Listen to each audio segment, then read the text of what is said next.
Hello there, World of Tankers. Welcome to the channel. I'm, of course, your host, VIII Blitz, and in today's video, we are going to be talking about the Tier 8 German Super Heavy, the VK 168.01P. Now, is it a coincidence that every single time Gravity pretty much comes out, this tank finds itself being in the stores? In my opinion, no. I'm pretty sure that Wargaming has caught on that a vehicle weighing 168 tons at Tier 8, being the heaviest tank by far, is quite strong in a game mode where you're able to go over 65 kilometers per hour and ram your enemy in the pieces. It's pretty dang impressive. However, I've already made a couple videos on the 168 in Gravity explaining why it is pretty much the best tank you can get if you want to win almost every single Gravity game. The tank has come back into the stores for the price tag of 5,000 gold. And instead of doing a review on the tank for Gravity, how about I just do a normal flat-out review on the 168, talking about the good things, the bad things, and everything else in between. Now, on Wargaming's standpoint for selling this tank during Gravity, I don't blame them. They're making money from it, but I do blame them for one thing, and that is not buffing this tank. It's bad. Like, it's a fun tank. I love it. But it's not a good vehicle. First of all, the lower track weak spot is so weak that pretty much as soon as anybody knows about it, you're easily penned every time. Pretty much the way it works is that if the tank's angled like this, you shoot it in the front track wheel and it's about 200 millimeters thick, you'll pen every single time as long as you have the penetration to go through it, which isn't really much. That should be almost impenetrable. The fact that you're able to go through 2 layers of tracks on either side and just nonchalantly penetrate the armor makes no sense. Second of all, that cupola on the roof should not exist, and if it does exist, make it like the Mauschens where it's 260/70 millimeters thick.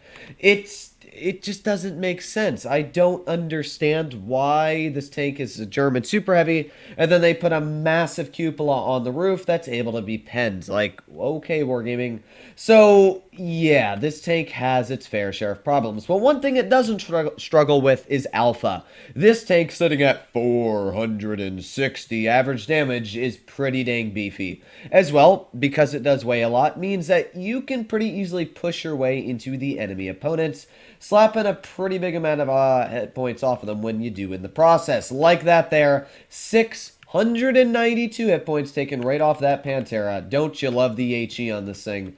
Now, I did get hit for 310 in the side, and I'm not exactly sure what would do 310, but I'm going to see if I can save my teammate there. Good job. My teammate actually did something. There you go. And you know what? I'm not doing too bad. We do got a Vickers CR off to the side, and what would do 310? It's either the Tiger 2, so it's the Larva. The Larva has decided to flank. Don't you love effective enemy teammates? We've got the Tiger here, and it looks like we're not going to be able to do much to him. We do know the Larva's off to the side, but we've also got 2 tanks over here that we might be able to get some shells into, like the RHM or the Vickers. Although this tank is not very speed. In fact, it's quite non-speed at that. Let's get a shot into the RHM, though. I knew I had to snap that before my T95 got that shell in, so kind of took a quick risk there. But you know what? It worked. Not too bad. That's why I didn't fire HE, of course. Did not want to take the risk of that shell not hitting. Now, the IS-3 does have a shot here, and so do I. And, of course, with that shot loaded, I'm about to flip this whole guy's world right around. Goodbye. There's a nice 571 chonked right into the rear of that Vickers, and with that, you can see that the alpha is very nice on this tank. We're already sitting at 2,568 damage this game, and while the damage is nice per shot, oh, there's the Larva, finally getting spotted across the map, aiming, fire! Oh, come on, Wargaming, that's big sad. You're probably gonna see that we might not, actually, wow, we did bounce, oh, he shot us in the mantlet, well, never mind. Bouncing me in the mantlet isn't much skill. We're going to have to pen the Larva in the turret or the lower plate. Ah! I just need 1 pen for 3,000, and it's not going to let me get this, is it? But to be fair, that is not a skilled player. We saw him from the beginning go there, and, well, yeah. Now, to be fair, the only reason we're doing spectacular this game is because we haven't been shot, really. We got shot once in the lower plate by what was it that shot me? I think it was the Pantera. So yeah, we got hit by the Pantera, and that was pretty much it. Other than that, nothing really hit me. So we'll play another game. We'll see how the tank plays. Now, on the armor itself, it's decent. Like, the cupola is a big weak spot. So are the turret cheeks. Just like a mouse, you can penetrate the cheeks with anywhere around 230 millimeters of pen. And again, wouldn't you know it, but almost every tier 8 medium, pretty much lights as well, the RE251, the LEKPZ, pretty much every tank you'll come up against has enough pen to go through the cheeks of this tank, so you have to angle them. But when you're spending all that time angling, what I'll do is I'll just aim right up at that cupola, and I'll pen. It's really kind of sad. The sides, of course, being completely flat are very easy to penetrate, especially because this tank is so large.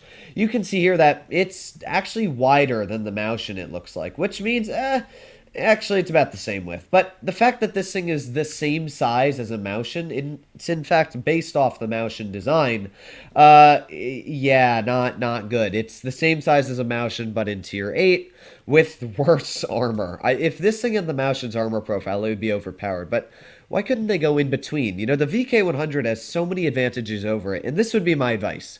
Until Wargaming does give this tank the armor that it deserves, don't buy it. Get your hands on a vehicle like the VK100 because it's just a waste of money at that point. Let's aim it on this guy. Let's wiggle it like our life depends on it, and there's a shot right into our lower plate. But thankfully, this tank actually has pretty good reverse speed, which means that we're able to reverse in the cover quickly enough to get at least one shell out into the K91. Let's push forwards here, and let's get one more shell into his lower plate. Boom! 506. Now, you can see that alpha is always key. As I like to say in almost all my videos, if you have alpha, even if your tank has a lot of downsides, the alpha can make up some of them, like this IS-6 over here.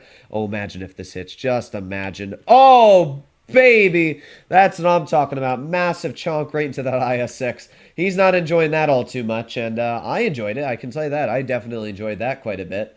That's, again, where alpha can be very, very nice. Now, we got this Pantera right over here. Let's get a nice chunk into him, and let's not lose any more hit points. Thank you very much. Let's just reload again, and we actually have more damage than both of those guys, which is pretty good. So I'll just sit here, reload, and of course, because I've actually gotten my tank on the correct side here, you'll notice I drove on this part so that it's much harder for the enemy to shoot me.